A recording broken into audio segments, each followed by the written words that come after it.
Bienvenue dans ce nouveau numéro de votre émission Chacun son avis. Première émission gabonaise initiée au Gabon où chacun peut venir librement donner son avis sur une thématique bien précise. Le coût de la vie devient un goulot d'étranglement et les cris se font de plus en plus grands dans les ménages, donnant l'impression que les prix prennent l'ascenseur pendant que le niveau de vie reste au rez-de-chaussée. La vie chère au Gabon centralisera notre émission du jour et pour en parler, nous recevons sur ce plateau Monsieur Claude Césaire, analyste politique. Monsieur, bonsoir et bienvenue. Bonsoir, monsieur Dombrasio. Et face à vous, nous avons Monsieur Chris Moutoutou, secrétaire général adjoint 3 de l'ONG Collectif des Jeunes d'Ovendo en Action, membre du PDG et diplômé en sciences de management. Monsieur, bienvenue et merci d'avoir accepté notre invitation. C'est moi qui vous remercie. Avant bien sûr d'aborder la thématique sur ce plateau, nous sommes allés dans les rues de Libreville recueillir l'avis des concitoyens sur la thématique du jour. À vous la parole.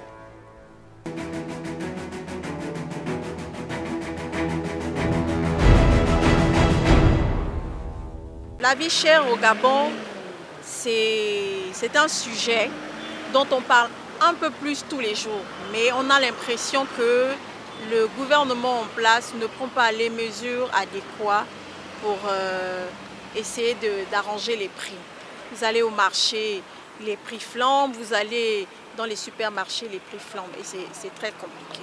Aujourd'hui, on n'arrive plus à se nourrir convenablement avec je ne veux pas dire le petit salaire que nous avons, mais avec ce que nous gagnons mensuellement.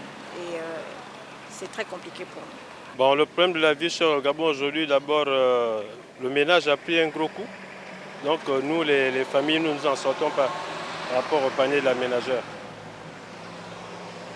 Et cela, d'après ce qu'on constate, c'est que les programmes agricoles ne suivent pas. Si au moins les programmes agricoles auraient suivi, peut-être il devait y avoir un accompagnement jusqu'au panier de la ménagère. On a remarqué effectivement la cherté au niveau des produits, donc le panier de la ménagère ne cesse de prendre un coup. Et au niveau de notre pays, il y a eu même des assises qui ont eu lieu dans certaines provinces, c'est vrai.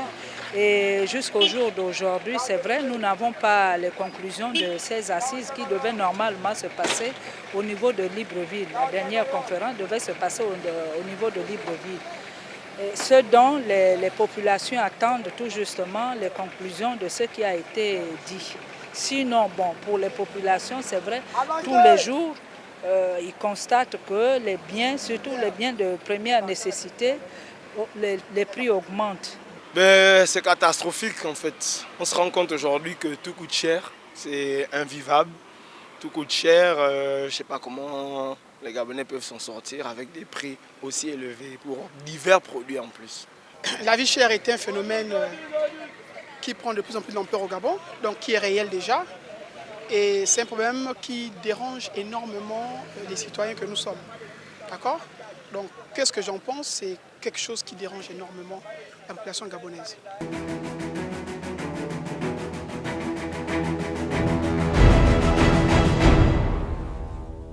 Retour sur le plateau, messieurs, et pour emboîter le pas aux compatriotes qui se sont bien sûr exprimés dans ce micro-trottoir réalisé par Donna. Alors, selon les chiffres donnés par le cabinet américain Mercer Women Consulting, des villes les plus chères, la capitale gabonaise est devenue la deuxième ville africaine la plus onéreuse et la 24e au niveau du monde. Messieurs, qu'est-ce que ça vous inspire? Réaction, monsieur Moutoutou. Déjà, je tiens à remercier ce plateau, notamment la chaîne TV+, pour cette invitation. Et remercier toutes les personnes qui nous suivent, déjà. Par rapport à cette question, monsieur le présentateur, il faut avouer un tant soit peu que cette information n'est pas fausse. Nous sommes aujourd'hui dans un monde où tout devient cher. Il ne s'agit pas seulement du Gabon. Les économistes peuvent parler du PIB par habitant en fonction de la population, et etc. Je ne suis pas économiste, je ne vais pas trop m'accentuer là-dessus.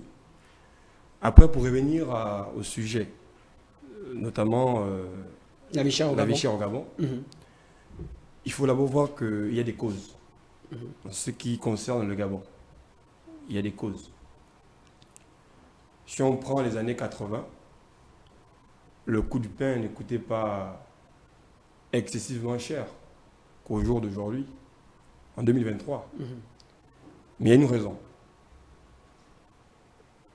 Déjà au niveau de la population, je pense que dans les années 80, nous n'étions pas 2 millions, voilà, environ. Après aussi, nous avons ce qu'on appelle le processus de transformation du produit. Après, il y a les machines. Le coût de la machine, dans les années 80, n'est pas, on va dire, évalué au même coût en 2023. Est-ce qu'on peut avoir des chiffres? Je ne suis pas dans le domaine, mais en fonction de, on va dire quoi, des années, de l'époque, on peut constater une réalité. Si nous avons en 1980 une machine à fabrication à pain, s'il faut la dire ainsi, qui produisait du pain en 1 heure ou à 2 heures de temps, aujourd'hui en 2023, à cause des nouvelles technologies, nous avons une machine qui produit du pain en moins de 20 minutes. C'est clair. Et ça, c'est un coût. Justement, on va poser la question à M. Claude Césaire. Aujourd'hui, vous avez bien sûr regardé ce micro-trottoir qui a été réalisé par la rédaction de TV+. Qu'est-ce que ça suscite en vous? Alors, moi, ce que je voulais dire, c'est que lorsqu'on parle des notions de vie chère, il faut tout de suite comprendre qu'elle est assez relative. Alors, la notion de vie chère, c'est quoi? C'est-à-dire que la vie chère elle peut être chère pour vous aujourd'hui et pas demain. Et elle peut être chère pour M. Moutoutou et pas pour vous également ici en face. Donc, c'est assez relatif. Les économistes disent, il a fait mention tout à l'heure, des économistes, ils disent quoi? Et les économistes, ils disent qu'en fait, c'est en fonction du prix, justement, des produits sur le marché, en fonction du revenu également. Or, qu'est-ce qu'on constate? Ils disent également qu'en fait, le prix du revenu ne doit pas moins évoluer que les prix. Mais or, qu'est-ce qu'on constate dans notre pays depuis un bon moment maintenant? Mais c'est que le PIB, disons le salaire minimum, il est resté à 150 000, sinon le SMIC, il est à 80 et quelques mille par là. Alors donc ça n'a pas bougé. Mais on constate à côté que vous allez au carrefour Charbonnage, vous allez au carrefour Bambochine, vous allez au marché, je ne sais pas, à Bitam ou à Port-Gentil ou à Mwanda, vous allez constater qu'on vous vend 4 piments ou 4 tomates à 500 francs, 4 piments, on vous dit que c'est 200 francs. Le manioc qui était à 200 francs, il est à 350, sinon 400 francs. À partir de ce moment-là, ça prend un coup sur le panier de la ménagère. En fait. Pourquoi? Parce que les revenus n'ont pas évolué, mais les prix sur le marché ont augmenté. Donc ça devient difficile pour les populations. Justement, à qui doit-on incomber la faute ou encore la responsabilité de cet état des faits, M. Chris? Ben écoutez, le monde aujourd'hui est évolutif et chaque pays a, on va dire, sa politique pour essayer de pallier à ce phénomène, si je peux l'appeler ainsi. D'accord. Tout à l'heure, dans mon propos, j'essayais d'énumérer un peu les causes de ce phénomène. Si vous me permettez. Allez-y. Voilà. Toujours dans les années 80, parce que j'aime bien prendre cet exemple, à nos jours, le bois, par exemple, la feuille du contreplaqué ne coûtait pas excessivement cher, comme au jour d'aujourd'hui. Voilà. Vous avez la société, la SPAF, de M. Badou, à l'époque, qui était un grand distributeur dans la faisabilité du bois, du contreplaqué et des portes, ici et là. Voilà. Chaque Gabonais, en fonction de ses moyens, arrivait à on va dire quoi, s'acheter. Voilà. Permettez-moi de reposer la question d'une autre manière. Je vois. Pensez-vous que la politique mise en place par l'État essaye, en tant soit peu, de soulager cette vie chère-là chez les concitoyens, chez les populations, dans les ménages, bien sûr? Naturellement. Les efforts ont été on va dire, sont mises de ce côté par l'État. Et on en voit ici et là. On peut avouer que nous ne sommes pas un pays, on va dire, à 100% producteur de ces ressources, on va dire, de matières premières, il faut l'avouer. Mais il y a ces efforts qui sont mis par l'État pour essayer d'éradiquer un peu ce poids-là. Je voulais rebondir quand même un tout petit peu allez-y, sur ce que disait M. réaction. Matou tout à l'heure. Alors, tout à l'heure, dans son propos introductif, il a fait mention de deux éléments importants. Il a parlé de la population, il a parlé également du coût des machines. Alors, bon, je voudrais peut-être lui demander, lui poser la question, quelle machine, en fait, de quoi on parle. Alors, c'est un, mais deux, je voudrais dire que le Gabon, aujourd'hui, on ne peut pas exactement, c'est 2 millions, sensiblement, 2 millions d'habitants. 500. Alors, quand 2 millions 500 environ. 2 500 000. Par là. Bon, je ne savais pas. Je pensais que c'était 2 millions. Ok, c'est une information que vous me donnez, je prends. Alors, 2 500 000. Alors, vous prenez un pays comme le Sénégal. Le Sénégal est à environ 18 millions. millions, on va dire. Le Sénégal est à 18 millions. 18 millions d'habitants aujourd'hui. D'accord, 18 millions. Vous prenez seulement la capitale du Sénégal, Dakar. Dakar, c'est sensiblement 7-8 millions. Je dis parce que je suis resté pendant 6-7 années, en fait. C'est 7-8 millions. Donc, le double, sinon le triple de la population du Gabon. Mais quand on sait que, quand on voit un peu et je souligne ça pourquoi? C'est pour montrer le niveau démographique, parce que vous avez parlé de la population. Oui, allez-y. À quel moment, en fait, vous allez au Sénégal, mais jusqu'à aujourd'hui, vous prenez le prix d'un loyer à Dakar, à Libreville, mais ce n'est pas le même standing. Ce n'est pas le même standard, en fait. Ce n'est pas la même chose. Les prix ne sont pas les mêmes. Vous allez au marché, Barak, juste à Liberté 6, pour ceux qui sont à Dakar, qui nous regardent, mais 2 piments, vous n'allez pas trouver ça à 200 francs, en fait. Au Gabon, vous trouvez ça la même chose. Donc, en quoi est-ce que l'augmentation démographique constitue en fait un problème dans l'inflation, dans le ménage en fait de la population? Moi, je ne comprends pas ça. D'accord, monsieur. Ce que vous dites, ce n'est pas forcément une vérité générale, mais il ne faut pas comparer ce que moi j'appelle les comparables. D'accord. Le Gabon, ce n'est pas le Sénégal, ce n'est pas le Gabon. D'accord. Nous avons nos propres réalités. Et si nous sommes classés, selon l'information qui a été donnée tout à l'heure, parmi les pays les plus chers du monde, il faut venir d'abord sur une base. La base, c'est l'économie. Ça veut dire sur le sous-sol du pays. Sous-sol du pays. Déjà, le Gabon est plus riche en sous-sol que le Sénégal. D'où je viens. Le Gabon, on est d'accord. D'où je viens la démographie. Le Gabon est plus riche que le Sénégal en sous-sol. J'ai pas cette affirmation. Mais je te donne l'information. Merci, je prends ça en compte. Donc, on prend la forêt. Donc, c'est pour dire que le PIB par habitant, divisé par le nombre de la population, joue un rôle. D'accord. Voyez-vous? Messieurs, c'est ce qui fait. Je pense les chiffres sont clairs. Les chiffres sont clairs et la réalité sur le terrain aussi parle d'elle-même. Aujourd'hui, qu'est-ce que les politiques mettent en place pour essayer de résoudre ce problème qui devient vraiment épineux chez les populations? D'accord. Merci pour la parole. Je vais prendre l'exemple d'un produit de première nécessité, l'huile. Le 11 septembre dernier, on a remarqué une augmentation par curiosité de ce produit très précieux. C'était dû à quoi? L'État avait constaté, s'il faut le dire ainsi, qu'il y avait certains fournisseurs qui se sont mis à augmenter les prix de première nécessité, notamment l'huile, unanimement, tout en violant les règles établies par le ministère du Commerce. C'est clair. Monsieur Césaire, trouvez-vous que les politiques mises en place par l'État permettent bien sûr d'assouplir un peu les charges des populations? Je pense honnêtement que certaines mesures sont bonnes. Mais ce qu'on attend du gouvernement, ce n'est pas tant de prendre des mesures, ce n'est pas tant de prendre des décisions en fait. Parce que depuis 1990, le gouvernement a toujours pris de bonnes décisions qui, lorsqu'on les regarde dans le fond comme dans la forme, devraient normalement permettre à ce que ça soulage les populations en ce qui concerne par exemple le coût de la vie et bien dans d'autres domaines. Mais aujourd'hui, qu'est-ce qu'on constate? En matière éducative seulement, quelle est cette famille gabonaise qui vient de Tchibanga, dont le papa est agriculteur, la maman est également agricultrice. Alors, l'enfant vient d'avoir son baccalauréat qui doit monter sur Libreville pour des études supérieures. Combien coûte la première année université à Libreville, d'un établissement? Est-ce que ce parent-là, il a la capacité de pouvoir véritablement... Privé ou public? Privé. Privé ou public, Il y a, en fait, ce que je veux dire, c'est là le problème en fait. Donc, ce qui est mis en œuvre, c'est entre autres politique, par exemple, en matière d'éducation. Que fait le gouvernement en matière d'enseignement supérieur? Comment se trouve l'état des établissements publics, par exemple, qui pourrait motiver les parents à pouvoir envoyer leurs enfants là-bas? Il n'y a pas. Donc, du coup, les gens sont tournés vers le privé. Mais quand on va vers le privé, les établissements sont chers.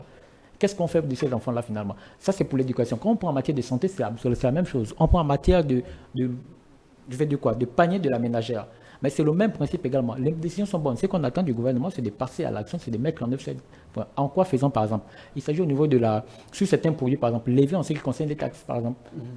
Faciliter au niveau de son assiette, au niveau des impôts, des différentes entreprises qui paient, notamment, il y a des produits que le gouvernement pourrait peut-être essayer de moins taxer par rapport à d'autres également.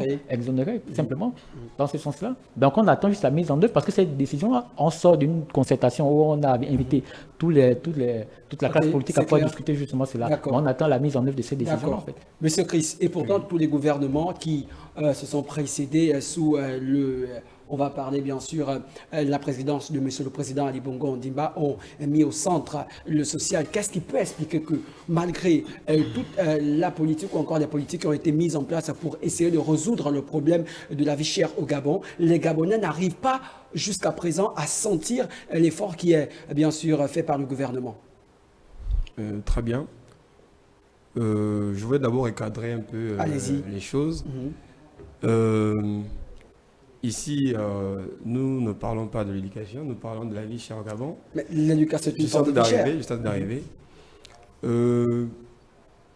Lorsqu'on met un enfant au monde, c'est tout un processus. Ce n'est pas le jour que l'enfant vit au monde qu'il ira automatiquement à l'école. Comme pour dire que l'administration a sa vitesse de fonctionnement, les choses sont faites et au fur et à mesure, ensemble, et ceux qui nous écoutent, on verra les résultats sur le terrain. Les résultats. Justement, alors les Gabonais nous écoutent, ils nous suivent. Alors, M. Moutoutou vient de dire, vient de confirmer que le gouvernement ne fait pas des efforts. C'est son avis. Volontairement. C'est ce qu'il vient de dire. Non, c'est pas ça que j'ai dit. Mais si, désolé. J'ai pris la peine tout à l'heure de l'exemple sur lui. Le gouvernement est responsable de l'éducation dans un pays. Ce n'est pas le père d'une famille. J'ai pris l'exemple tout à l'heure. Est-ce que le gouvernement est responsable Permettez à ceux qui développent, C'est pour enchérir. Ensuite, vous allez avoir votre temps de parole, histoire bien sûr de renchérir, bien sûr, à ce que nous sommes en démocratie. Allez-y. Dire ce qu'il pense. Allez-y. D'accord. Très vite. Je disais tout à l'heure, j'ai pris l'exemple sur l'huile, qui est ce produit précieux. Je n'ai pas envie de citer le nom de la marque pour ne pas faire de la publicité. Restons sur le produit, voilà. Pas de marque. L'État a eu à prendre des mesures en mettant même un numéro vert, le 1435, pour donner l'information à la population que s'il s'avère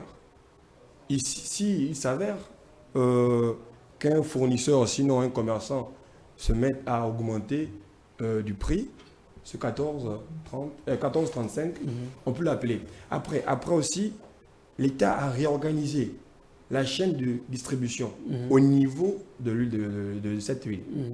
Je peux le citer.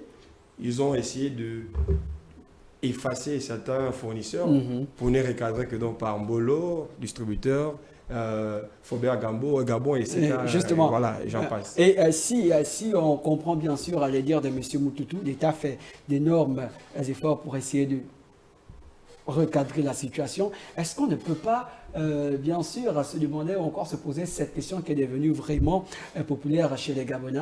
Est-ce que les Gabonais ne vivent pas finalement au-dessus de leurs moyens? D'accord. Puisque l'État fait des efforts, bien sûr, pour mieux dire. Alors, les efforts, je venais de dire tout à l'heure dans mon propos introductif que l'effort du gouvernement doit se matérialiser au quotidien dans la vie des Gabonais.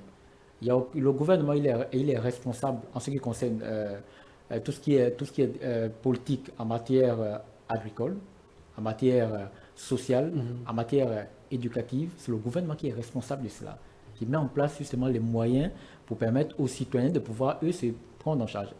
Tout à l'heure, dans mon potin, je disais qu'on parle de vie chère à quel moment? C'est lorsque le revenu, en fait, n'évolue pas. Mais qu'à côté, il y a des prix qui flambent, qui montent. À partir de ce moment-là, on fait comment?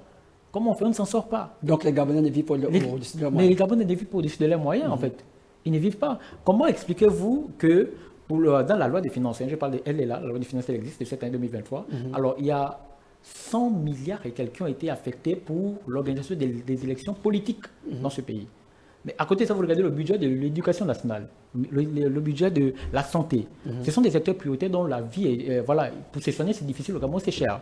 Ça, il faut le dire. Je vais atterrir. Alors, c'est quoi l'intérêt d'affecter 100 milliards, par exemple, au budget, à l'élection d'une organisation politique? Alors qu'à côté, on regarde le budget de l'enseignement supérieur, le budget de la santé, le budget de l'agriculture. Alors qu'on continue d'aller chercher des tomates parfois à côté, en Guinée équatoriale ou au Cameroun. C'est quoi l'intérêt? Investissez justement, le Gabon gagne, le gouvernement gagnerait en injectant des sous, des budgets conséquents dans ces différents ministères, notamment l'agriculture, le commerce, pour pouvoir permettre aux Gabonais de se déployer et alléger le coût de vie justement des Gabonais. Très bien. Monsieur Moutoutou, au Gabon, il y a des produits qui sont exonérés par l'État. Qu'est-ce qui explique qu'au-delà de cette exonération, ces produits sont toujours chers dans la plupart des magasins de Libreville? Est-ce que cela ne remet pas aussi en cause la politique de vérification de la DGCC? Je ne pense pas. Je m'explique. Vous savez, la vie chère au Gabon, sinon dans le monde entier. C'est dans le monde entier. Tout à l'heure, j'ai essayé d'énumérer certains faits qui font en sorte que nous sommes tous, on va dire, en train de subir cette cherté. C'est relatif. Nous avons nommé, je veux dire, cité ici quelques éléments qui font en sorte que ces prix augmentent. Vous avez aussi le transport maritime. Par exemple. Justement, nous avons le transport maritime international qui est quitté. Vous pouvez vérifier, hein, parce qu'il faut éduquer, il faut donner des informations fiables pour que ceux qui nous suivent... Allez-y, donnez-nous des informations fiables. Voilà, nous avons le transport maritime international, voilà, qui, on va dire, quitte de 5000 USD en juillet 2020 pour monter en juillet 2021 à 13 000 USD. Vous voyez? Donc, nous, il faut l'avouer, nous ne sommes pas producteurs dans certaines matières. Nous ne sommes pas producteurs. Donc, nous vivons en grande majorité de ce qu'on appelle de l'importation. Voilà. Une fois que ces règles sont données de ceux qui nous livrent, on ne peut que subir. On ne peut que subir. Il faut l'avouer. On ne peut que subir. On va rester bien sûr dans la notion d'importation. Aujourd'hui, on remarque qu'au Gabon, il y a des produits qui émanent bien sûr de l'Ukraine. Et nous connaissons bien sûr la situation politique de l'Ukraine. Est-ce que les gouvernements ou le gouvernement, les politiques ne peuvent pas aller s'approvisionner ailleurs pour essayer aussi de contrecarrer ces prix qui sont très chers du côté de l'Ukraine au regard de la situation politique? Monsieur Domonstro, je vous l'ai dit tout à l'heure, je ne suis pas tout à fait dans le déni de ce qu'il y a. La vie chère, je l'ai expliqué, je donnais un certain nombre de critères. Et on est tous d'accord que c'est un phénomène actuellement mondial. J'ai parlé du Sénégal tout à l'heure, mais vous allez en Afrique du Sud, c'est la même chose. Le transport, certaines choses, les prix ont flambé. Mais allez voir comment est-ce que les gouvernements de ces pays-là, qu'est-ce qu'ils ont mis en place pour pouvoir alléger justement leur population dans certains prix, notamment en matière, en ce qui concerne le panier de la ménagère. Produits de première nécessité, par exemple. C'est de ça dont il s'agit. C'est pourquoi je disais tout à l'heure là que lorsqu'on regarde par exemple la loi, mais allez prendre le fond en fait. Le problème du fond, c'est quoi? Il faut que le gouvernement injecte justement des budgets conséquents dans les ministères stratégiques et clés qui permettront effectivement à ce que le Gabonais, lorsqu'il se déplace pour aller au marché, qu'il sente que là, il y a un coût qui est alléchant. Ministère, par exemple?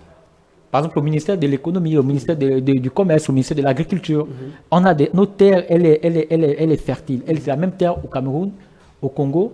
On plante des choses. On n'a pas besoin, vous-même vous le constatez, hein, derrière vos maisons, il suffit de mettre un grain de piment et ça donne. Donc investissez de l'argent dans ce sens-là. Il y a chaque année des mercuriales qui sont mises en place par l'État gabonais. Qu'est-ce qui fait en sorte qu'après un bon nombre de temps, ces prix-là reviennent bien sûr plus chers? Mais je ne veux pas revenir sur les mêmes mots. il faut avouer que l'économie, parfois, elle est dense. Voilà. Et nous vivons aujourd'hui sous l'effet de l'économie mondiale. Justement. Il faut l'avouer. Merci. Voilà. Ce que vous dites est très important. Et ce qui est aussi important dans cette émission, ce sont les annonceurs. On va marquer une petite pause en allant bien sûr regarder cette pub et on se retrouve juste derrière pour poursuivre notre débat. Tout de suite.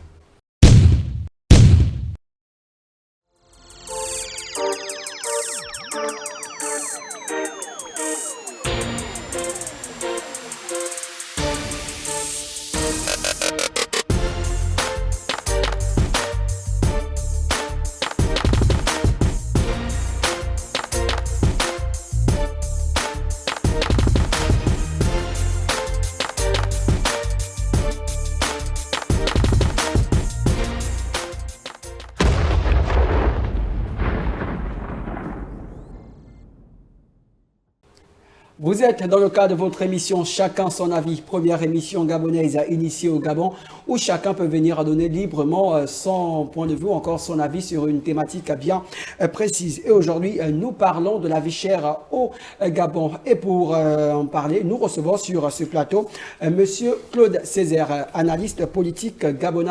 Et face à lui, nous avons Chris Moutoutou, plus communément appelé MTT, secrétaire général adjoint 3 de l'ONG Collectif des Jeunes d'Ovendo en Action, membre du PDG et par ailleurs diplômé en sciences de management. Monsieur, on va rester avec vous, mais avant bien sûr de poursuivre avec vous, permettez-moi de faire dans du pléonasme. On va aller regarder ce deuxième micro-trottoir qui a été réalisé par Duna, qui parle bien sûr des pistes de solutions face à la vie chère au Gabon. À vous la parole.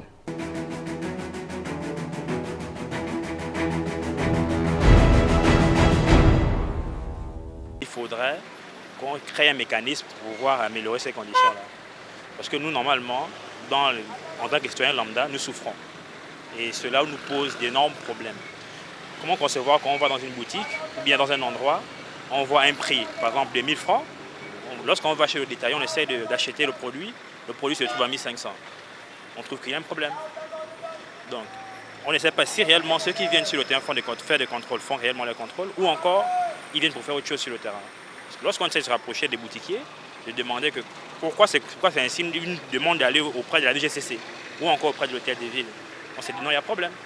Il faudrait que clairement qu'ils apportent des grilles tarifaires qui pourront nous arranger, nous, et les arranger eux aussi. Il ne faut pas concevoir que je vois des prix qui sont normalement affichés et lorsque je vais acheter, on ne met pas de l'autre prix. Je me dis que là, normalement, il faudrait qu'on essaie de revoir cela. Déjà, les prix sont devenus excessivement chers. On n'arrive plus à s'en sortir à la fin du mois.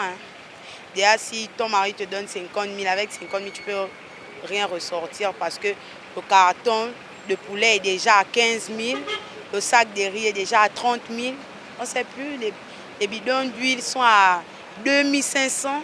On ne peut plus s'en sortir dans le Gabon là. On est obligé, mais quand même c'est très cher. Surtout, on parle par exemple du transport. Le transport, ça a déjà été trop élevé. Avant, il y avait quand même les taxis de 100 francs, mais là maintenant, de là à là, on va te dire 300, 400. Il y a même plus de 200.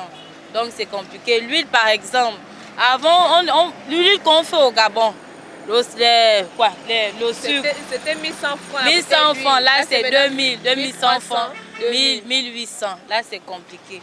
Nous les jeunes là. 1 kilo de ailes de poule mousse. Surtout pour nous qui ne travaillons pas là, c'est compliqué. Je sors de l'hôpital général à Chile. Lors de la caravane, on nous a fait parvenir aux médias, tout le monde a suivi que tous ceux qui avaient des ANAM-GS ne payaient pas. Tout était cadeau. Mais ma femme était hospitalisée. On l'a hospitalisée pour la caravane. Mais malheureusement, au sorti de là, aujourd'hui, là où je vous parle là, j'ai les quittances.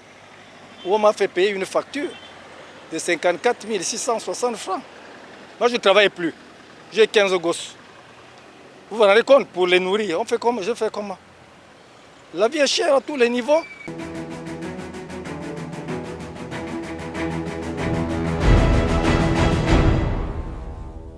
Retour sur le plateau. Messieurs, on a bien sûr regardé la vie des concitoyens. Quelles sont vos pistes de solutions pour simplement régler le problème de la vie chère au Gabon? Monsieur Paul Césaire. Monsieur Don Maestro, alors, je le disais tantôt tout à l'heure, comme piste de solution, vous savez, on le dit, je l'ai noté là, pour mesurer le pouvoir d'achat, on utilise l'indice de pouvoir d'achat qui n'est rien d'autre que le rapport qu'il y a entre le revenu, donc je le disais tantôt, le revenu et l'indice des prix. Voilà le problème, on règle. C'est-à-dire que actuellement là, quel est le salaire minimum d'un Gabonais par exemple? Quel est le SMIC? Il est à combien? Depuis quand il est à ce niveau-là en fait? Est-ce que ça a augmenté? Ça n'a pas bougé. À côté, on voit comment les produits des premières nécessités augmentent, flambent. C'est difficile, vous l'avez entendu. Dans les deux reportages qu'on a suivis, les Gabonais sont fatigués. Ils sont dépassés, ils ne comprennent pas. Ils ont besoin des réponses, des solutions. Et ils s'adressaient à qui? On s'adresse à l'État, on s'adresse au gouvernement. Et donc l'interpellation ici, il ne s'agit pas de pouvoir avoir un problème contre X ou Y. Non, il s'agit d'interpeller le gouvernement parce qu'il est responsable. Il a été mis en place là pour répondre aux besoins justement des populations. Mais entre autres besoins, c'est quoi? C'est le pouvoir justement le pouvoir d'achat. Il faut régler cette question-là en investissant déjà dans le domaine agricole, en créant des politiques agricoles dans ce sens-là, des politiques sociales, en revoyant justement la fiscalité au niveau des prix, au niveau des taxes, au niveau des douanes et autres là sur certains produits alimentaires, puisqu'on n'est pas producteur. Alors, essayer de revoir au niveau des droits des douanes, en fait, sur certains produits alimentaires nécessaires, en fait, qui vont aider les populations dans leur quotidien. Très bien. Monsieur Mtoutou. Écoutez, monsieur le présentateur, je ne vais pas rebondir sur ce que mon camarade ici disait. Mais comme piste de solution, je pense que l'État fait et l'État fera encore pour trouver des pistes de solutions pour alléger le pain de la ménagère des Gabonaises et Gabonaises. Donc, pour moi, je propose que le gouvernement investisse sur l'agriculture, pour ne pas dire dans l'agriculture, et qu'on essaie de manger bio. Sauf que quand on regarde le budget de l'agriculture... Après maintenant, je vous l'ai dit tout à l'heure, après maintenant, nous avons affecté aux élections présidentielles 100 milliards. L'objectif, comme il disait, n'est pas d'augmenter les salaires. Voilà. Parce que même si on augmente les salaires, imaginons que demain après-demain, on tombe dans une crise, sinon l'économie mondiale encore se met à prendre un coup, on va fonctionner comment? Est-ce qu'on va encore augmenter les salaires? L'augmentation des salaires, pour moi, ce n'est pas une piste de solution. C'est manger bio en mettant des moyens propices pour que les Gabonaises et Gabonaises puissent en sortir dans nos ménages. Mais à côté de ça, il n'y a pas que... En fait, quand on parle du coût, c'est dans tous les domaines. C'est pourquoi j'ai parlé de l'éducation tout à l'heure, de l'enseignement supérieur. Vous prenez le domaine du transport, mais il n'y a plus... Est-ce que vous savez qu'il n'y a plus un endroit, il n'y a plus un trajet dans Libreville où on peut dépenser 100 francs? Ça n'existe plus, payer le taxi 100 francs. Ça n'existe plus. Mais est-ce que les Gabonais aussi, eux-mêmes, n'ont pas favorisé cet état de fait-là? Parce que plusieurs Gabonais proposent alors que... Mais ils subissent, les Gabonais subissent, qu'est-ce que vous voulez qu'ils fassent? Ils subissent justement la loi du plus fort sur le terrain. Parce qu'il y a absence d'autorité en fait. Le gouvernement n'est pas là, la municipalité n'est pas là, ils sont des missionnaires. Donc chacun, je viens avec j'ai mes 2 clans d'eau, je mets ça à la disposition et je fixe moi-même les tarifs en fait. Parce qu'il n'y a rien qui est fait du côté de la mairie dans ce sens-là, il n'y a rien qui est fait du côté du ministère des Transports. Nous sommes dans les pistes de solutions et on peut toujours se poser des questions pour pourquoi pas faire mettre en place de nouvelles pistes de solutions. Monsieur, est-ce que vous ne pensez pas aussi qu'il y a un laxisme pour rester dans le cas d'espèce de transport par exemple? Non, moi je ne pense pas. Je ne pense pas. Vous savez, nous ne devons pas rêver. Nous devons vivre d'abord des réalités. Et ces réalités sont là. Nous avons le prix du carburant qui a augmenté. Quelles sont les réalités par exemple? Par exemple, au niveau du carburant, j'ai vu tout dernièrement les transporteurs, le syndicat des transporteurs, qui sont réunis parce que il y avait le carburant qui avait augmenté. Et tout de suite, l'État a pris son engagement de subventionner une partie du carburant. Mais justement, j'arrive. Justement, je suis en train d'arriver. Pour rester dans ce que vous dites, justement, l'État prend son engagement pour subventionner, bien sûr, une partie du carburant. Justement. Mais pourquoi les transporteurs n'arrivent pas aussi à diminuer les tarifs? C'est ça. D'accord. Parlons vrai et parlons peu. Au Gabon, on a tendance à... Lorsqu'on dit la vérité, à nos frères et sœurs gabonaises et gabonaises, on pense qu'on ne vit pas la même réalité. Mais pour avancer, un temps soit peu, il faut qu'on se dise les vérités. Nous, Gabonais et Gabonaises que nous sommes paresseux. Ça, il faut l'avouer. Le domaine de transport, par constat, est dominé par nos frères expatriés. Je suis désolé, dites-moi ça il y a 10 ans. Laissez-moi arriver. En 2023, vous par pouvez nos pas me dire frères ça. expatriés. Oui. Je pense que c'est... Je suis désolé, mais c'est vous ne pouvez pas dire ça parce que les Gabonais vont regarder moment, faire injure à ces c'est depuis un certain moment. qui font des efforts colossaux. C'est depuis un certain moment. Je parle par constat. C'est depuis un certain moment que les Gabonais et Gabonaises se sont lancés dans le transport. Et je félicite ces Gabonais et ces Gabonaises, parce qu'il y a même des femmes qui font du transport. Je félicite ces Gabonais. Il y a même des entrepreneurs gabonais qui ont ouvert des structures pour essayer de automiser, je ne sais pas comment dire, les Gabonais et les Gabonaises dans ce secteur-là. Donc, avant d'accuser le gouvernement, prenons d'abord aussi nos engagements. Parce qu'il y a un dicton qui dit n'attends pas ce que, je peux me tromper, n'attends pas ce que l'État doit faire pour toi, mais qu'est-ce que tu dois faire, qu'est-ce que tu peux faire pour l'État. Donc, nous sommes dans cette partie-là. Qu'est-ce que nous, on peut faire pour l'État, qu'est-ce qu'on doit faire pour l'État, et qu'est-ce que l'État doit faire pour nous. C'est ensemble. C'est ensemble qu'on va arriver à un résultat. C'est ensemble qu'on doit bien sûr combattre ce problème qui devient très épineux. Oui, réaction. Oui, je voulais juste te rappeler, c'est-à-dire que lorsqu'on sort ces genres de paroles, c'est très bien. On est d'accord, il n'y a aucun Gabonais qui est ici pour accuser le gouvernement de quel que soit le mot en fait. Non, pas du tout. On est là pour essayer de comprendre et aider le gouvernement à prendre des bonnes décisions, mais surtout, parce que les décisions sont prises à la vérité. Il s'agit ici de mettre en application toutes les décisions qui ont été prises lors des différentes concertations qui ont eu lieu récemment dans nos pays. Donc c'est de ça dont il s'agit. Alors, entre autres, on parlait justement le fond du problème, je l'ai relevé, peut-être que vous n'entendez pas ce que je dis. Vous regardez la loi des finances de cette année 2023. Je vous assure, allez vous-même interroger, regardez la loi des finances, allez voir le budget du ministère des Transports. On a eu récemment dans notre pays un drame avec l'affaire du bateau Esther Miracle. Mais on est tous là, comme ça, on était tous choqués, on était tous en larmes, on compatissait effectivement avec les familles éplorées. Mais allez voir pourquoi, allez voir d'abord le budget de la marine marchande. Ils ont quel budget? Contrairement à un budget comme celui, par exemple, le Gabon n'est pas un pays en guerre, je suis désolé. Allez voir le budget du ministère de la Défense, par exemple. C'est inconcevable, en fait. Mais monsieur, ce que vous dites, monsieur, ce que je veux dire, c'est peut-être vrai. Alors, ce que je veux dire, c'est quoi? Il faut allouer des budgets conséquents dans les ministères importants. Non, mais dans le domaine du transport, le transport a besoin de budgets assez conséquents pour pouvoir déployer, mettre en œuvre les politiques que le gouvernement prend. Non, mais en Conseil des ministres. Lorsque vous dites que le gouvernement ne fait rien, moi, je pense que c'est pas exact. Le prix du bateau a augmenté. C'est pourquoi les gens se sont retrouvés dans ce bateau Esther Miracle. Nous devons reconnaître pourquoi, parce que le bateau, le prix a augmenté. Les efforts du gouvernement. Les efforts ne sont pas conséquents, je suis désolé. Tout à l'heure, je disais, l'administration a sa vitesse. Et vous avez évoqué Merci l'administration a sa vitesse, mais les populations eux aussi subissent une réalité sur le terrain. Est-ce que c'est pas au gouvernement ça entraîne le décès dont on a eu récemment là dans notre pays. Ça entraîne le drame. Accélérer sa vitesse pour essayer de soulager ces Gabonais et Gabonaises qui ne savent plus à quel sens se vouer, notamment à cause du prix. Mais c'est dommage. Des produits, même de première nécessité.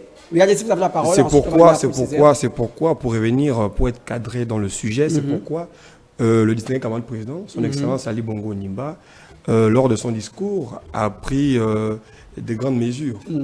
Notamment sur la concertation, on va dire nationale, et également la concertation sur la vie chère. Je crois que les résultats seront publiés ici et là, et après cela, nous, ensemble, nous verrons ce que ça va produire. Je vais justement prendre la perche que vous m'étendez, monsieur. Il a parlé bien sûr du chef de l'État, Ali Bongo Ondimba, mais en 2016, Ali Bongo Ondimba s'était déjà rendu dans les marchés ou encore le plus grand marché de Libreville pour simplement s'enquérir à des prix. Il s'était même, pour l'instant d'une journée, investi contrôleur des prix. Aujourd'hui, on remarque que quelques années après, les prix ont toujours continué à augmenter. Qu'est-ce qui peut rassurer ces Gabonais qu'après les conclusions de ces assises-là, les choses vont revenir dans l'ordre? C'est toute la question en fait, que les Gabonais se posent au travers des interventions qu'on a eues tout à l'heure, du reportage, c'est d'eux d'ailleurs. En fait, ils sont en train d'exprimer un ras-le-bol, mais sinon, en fait, des questionnements Parce que c'est du déjà vu à la vérité. C'est pourquoi je dis l'effort n'est pas assez consenti. Il n'y a pas assez des efforts. Mais dans quel sens en fait? Ce n'est pas dans la prise de décision, ce n'est pas dans l'analyse, ce n'est pas dans le constat. Ce n'est pas dans ça. On a besoin de faire des efforts dans quoi exactement? Dans la mise en pratique de ce que vous, après avoir fait le constat. Alors vous imaginez ce père de famille qui arrive, il est chez lui avec sa femme. Alors ça ne va pas à la maison parce que ça manque certainement de... Mais l'enfant qui est là, votre premier fils qui a 8 ans, mais il s'en fiche de comment est-ce que vous allez trouver l'argent du pain ou pas en fait. Ce qu'il attend, c'est qu'il doit avoir son repas à midi, par exemple, ou le soir. Comment? Ce n'est pas son problème. Votre fils de 8 ans ou de 10 ans, il ne sait pas, ça, ce n'est pas son problème. Mais il sait qu'il aura son repas. C'est vous qui mettez en œuvre des choses. Vous savez où aller chercher, comment faire pour pouvoir satisfaire l'enfant avec son repas à midi. Mais le gouvernement, il est responsable. Le chef de l'État, vous l'avez dit tout à l'heure, M. Don Bosco, il est allé lui-même en 2016 conquérir de la situation au plus grand marché de Libreville. Il a vu. On est aujourd'hui en 2023, qu'en est-il? Ça, si ça n'a pas augmenté fois 7 ou 8, qu'est-ce qui s'est passé en temps? On a créé même un ministère pour aller dans le sens de... Justement, il y a eu un ministère contre la vie chère, justement. Que fait ce ministère? Justement, tel était le sens de ma prochaine question. Le gouvernement Bilé-Binzé, pour simplement résoudre ce problème, a créé en janvier le ministère en charge, bien sûr, de la vie chère au Gabon. Monsieur, pensez-vous que cela peut simplement favoriser simplement que les choses redeviennent dans l'ordre? Écoutez, monsieur le présentateur, moi je dirais oui, mais j'aimerais attirer l'attention de ceux qui nous suivent, des frères gabonaises et gabonaises. C'est vrai, on accuse, sinon on pointe du doigt qu'un autre père. Ça veut dire président de la République. Mais d'une part, il ne s'agit pas de venir juste débattre ici, mais c'est d'attirer l'attention sur les réalités de ce que nous sommes, nous, au Gabon. Voilà. Il faut avouer que notre économie, au niveau des matières premières, n'est pas entre nos mains. Est-ce que vous connaissez le budget du pays de cette année? Vous voyez que vous connaissez le budget du Gabon si déjà 2023, notre économie n'est pas entre nos mains, c'est parce que peut-être ce Gabonais-là, qui, comme moi ou comme lui, laissez-moi terminer, ce Gabonais-là, qui est comme lui ou bien comme moi, sinon comme vous, rêve le bureau. Voyez-vous, le DCP en 2000, je crois quand il prend le pouvoir en 2009, il serait camarade président, quand il prend le pouvoir en 2009, voyez, il donne un programme bien détaillé. Et dans ce programme, on a parlé du projet Graines. Voyez-vous, c'est un projet dans lequel beaucoup de Gabonais certainement n'ont pas cru. Parce que nous avons notre culture, c'est le bureau, la cravate, voilà. Mais si on avait mis un peu du sérieux, parce que l'État avait mis des moyens là-dessus, voilà, si on avait même mis un peu du sérieux en ce qui nous concerne, nous qui peut-être sommes responsables, ou bien qui étaient responsables des différentes coopératives ici et là, si on avait mis un peu du sérieux, je pense qu'on devrait essayer d'éradiquer ce phénomène. Justement, monsieur Claude Césaire, pour prendre simplement les mots de monsieur Moutoutou, parlons du projet Graines. Est-ce que c'est les Gabonais qui n'ont pas été sérieux? Est-ce que c'est les Gabonais qui n'ont pas été sérieux ou c'est la politique qui n'a pas été sérieuse? Alors, je pense que tout à l'heure, je vous posais la question en off. Que lorsque vous faites le tour, la plupart des partis ou organisations qui ont vocation à soutenir ou pour dire une élection, un siège quelque part, bon, à but politique, je vais dire.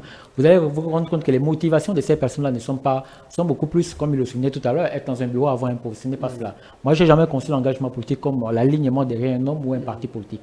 L'engagement politique, c'est la défense, c'est la valeur, la promotion des valeurs, des idées. Alors, tu as quelles idées? Moi, je te suis. Tu as quelles valeurs? Je te suis. D'accord? Alors, projet Graines, c'était quoi l'idée derrière? Les personnes à qui on a confié ça, c'est quoi les motivations? On remet des responsabilités à des personnes en fait qui sont juste parce que ils nous auraient peut-être soutenu quelque part, ils auraient bondi, ils seraient venus défendre sur un plateau. Mais alors que quand on regarde la vérité, c'est quelqu'un qui ne porte pas en lui les valeurs qui tirent la société vers le haut en fait. Mais qui est là juste pour, je vais du coup faire la politique d'un individu qui s'aligne derrière un homme parce que c'est mon oncle, parce que c'est mon chef, c'est mon chef de file, de l'ONG ou du parti, je m'aligne derrière lui. Ce n'est pas comme ça et par conséquent le résultat ne peut pas être juste, il est biaisé. Très bien. On ne peut pas atteindre les résultats comme ça. Très bien, très bien.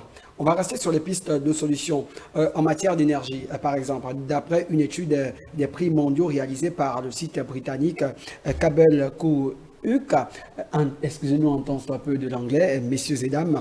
Le Gabon possède l'un des indices de prix de l'électricité les plus élevés d'Afrique. C'est incroyable.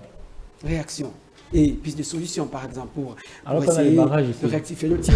Et pour aller même plus loin, dans la zone CEMAC, le Gabon se positionne comme le pays où coûte le plus cher, soit plus cher au Tchad, et bien sûr en République centrafricaine et au Cameroun, et pour finir au Congo. D'accord. Je voulais d'abord revenir sur la question qu'on m'avait posée. Allez-y. Celle qui était de savoir si le gouvernement, M. Billy, dans l'école Billy Binzi, avait la capacité de réduire, sinon essayer d'atténuer la vie. On parlait bien sûr du poste qui a été créé en janvier. Voilà, justement.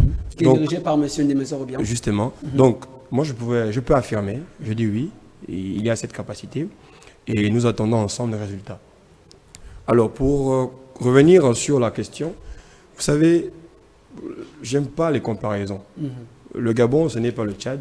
Le Tchad, c'est pas le Gabon. Voyez-vous? On n'a pas combat. C'est ce que vous avez dit. Je vous prends un mot. Donc, on n'était pas dans les comparaisons. D'accord. Bon, moi je dis. Des chiffres. D'accord. Moi je. Voilà. On vit. Et un site britannique. Le coût de vie d'un Gabonais n'est pas celui du coût de vie d'un Tchadien ou un Guinéen. Voilà. Après, comme piste de solution, je pense que le gouvernement est déjà sur ce dossier. Avec des barrages ici et là qui se font, qui sont en travaux. Voilà, je pense que ça va essayer d'éradiquer la vie.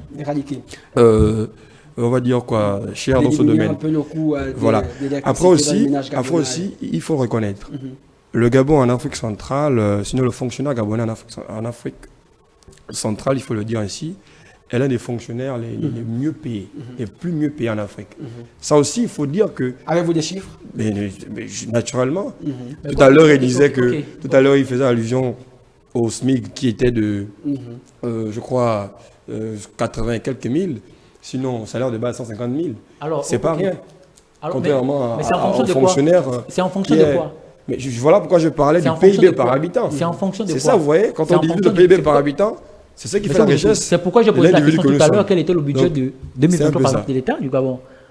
C'est en fonction de quoi on fixe les salaires, la grille salariale justement des fonctions dans un État. C'est en fonction de ce que produit le pays. Je l'ai bien dit. En fonction de ce que. Mais voilà, donc ça veut dire que vous rejoignez ce que je disais. Non, pas du tout. Si. Ce que produit le Gabon est assez conséquent. C'est un paradoxe. C'est un paradoxe qu'on n'arrive pas à comprendre un tout petit peu. Peut-être c'est vous qui ne comprenez pas. Comment on explique un pays qui produit avec autant de richesses? Je parle du bois, il y a du manganèse, il y a de l'uranium, il y a de l'or, il y a du pétrole encore, même si on dit que c'est fini, mais il y a du pétrole. Non, c'est pas fini, qui vous l'a dit? Bon, ok, merci de confirmer, c'est là au moins. Il y a du pétrole. On sait qui, il y a du pétrole. Alors, mais comment on explique que le coût de la vie arrive alors que le gouvernement a toutes les armes? Il y a un ministère qui a été mis en place par exemple la vie chère. Justement, vous êtes informé, monsieur, attendez, monsieur, je vous en prie par le temps. Vous êtes informé par le temps, monsieur, et on va bien sûr respecter le conducteur de cette émission. Justement, restons avec ce ministère qui a été créé en janvier dans le gouvernement Alain-Claude Billy. Aujourd'hui, le ministre a bien sûr fêté, si on peut le dire, en griffe, ses 100 jours. Est-ce que vous pensez qu'aujourd'hui, avec ce ministère, les Gabonais sentaient vraiment un changement, M. Claude Césaire?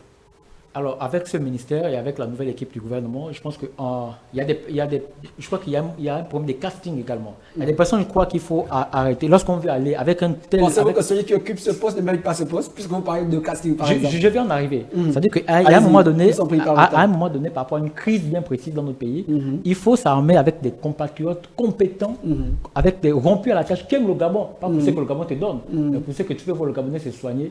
Aller à l'école. Que reprochez-vous au ministre actuel? Il est compétent ou bien? Non, je pense qu'il a fait ses preuves. C'est un monsieur dont j'ai beaucoup de respect, c'est un père. Mais c'est quelqu'un, je pense, à un moment donné, il faut quitter les affaires. Il faut laisser la place justement à la nouvelle génération. Il y a des jeunes qui sont là, qui sont capables de mieux mettre en œuvre les politiques du chef de l'État, par exemple, en la matière, il suffit la vie chère. Je crois que les personnes appropriées dans le gouvernement, M. Billy Bindé, je pense qu'il y a des castings qu'il faut quand même revoir également. Sinon, son action sera toujours BG, on sera au même résultat. Ça ne va aller nulle part. Comme avait dit un homme, des erreurs de casting, selon vous? Il y a des erreurs de casting. Ce ne sont pas des erreurs parce que c'est pensé. Ils savent que la personne est comme ça et donc c'est pas. Partagez-vous cet avis. Écoutez, moi nous sommes pris par le temps. Oui, je voulais dire que je ne suis pas tout à fait. Sinon, je ne suis pas d'accord avec ce qu'il dit. Pourquoi? Parce que vous savez. Son avis, évidemment, c'est ça. Vous savez. Et vos avis sont respectés. Monsieur le Premier ministre, Billy Binze, a parlé des 3 P. Voilà, la proximité, le patriotisme et je vais dire, je vais me rappeler tout à l'heure. Voilà. Donc, ces 3 P sont des éléments clés pour que sa politique puisse s'accélérer. Et la preuve, on en voit hein, des preuves ici et là. Il y a des routes qui se font, il y a des chantiers qui se terminent. On va au Vendo, pour terminer, on va au Vendo, à Ngounié, il y a des pavés, ici et là, voilà. Dernier tour de table avant de se dire au revoir pour ceux qui sachent de ce numéro, monsieur Claude Césaire, sur des pistes de solutions vraiment. La piste de dernier tour de table, ce que je dois dire, c'est qu'il faut aimer le Gabon. Pour aimer le Gabon, c'est aimer les Gabonais, c'est voir le Gabonais se scolariser, se soigner, bien se nourrir et bien se vêtir également et vivre dans un environnement propice. À partir de ce moment-là, effectivement, on verra des résultats changer. Bien sûr. Donc, on n'aime pas le Gabon pour ce que le Gabon nous donne. C'est clair. Monsieur Moutoutou. Voilà, donc je disais les 3 P qui sont le patriotisme, le pragmatisme et la proximité. Voilà. Donc, pour revenir sur la question, comme piste de solution, c'est ça ce que vous avez dit Qui constitue aussi votre mot de fin? D'accord. Le distingué camarade président, son Excellence Ali Bongo Ondimba, a mis une vision sur la table. Et ces soldats, peut-être lesquels M. Ali Claude Bilibinze et le reste, doivent mouiller le maillot, comme on dit au quartier. Qu'ils comprennent et qu'ils agissent en fonction des réalités des populations. Voilà. Après aussi, qu'on essaye d'être un peu comme les Américains. Parce qu'eux, ils fonctionnent un peu. Voilà, ils fonctionnent un peu du tic au tac. Voilà. Parce que après, si on a compris que l'administration elle est lente, ils sont de partir sur le terrain, poser des actions qu'il faut, afin que nous puissions aboutir au résultat le meilleur lendemain.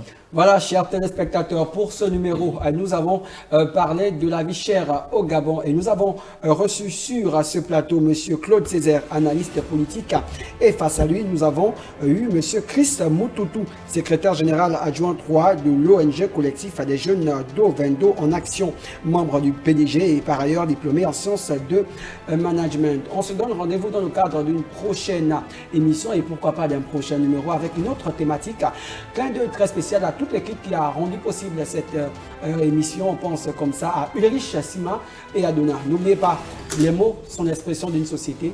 À chaque société correspond des mots. Au revoir.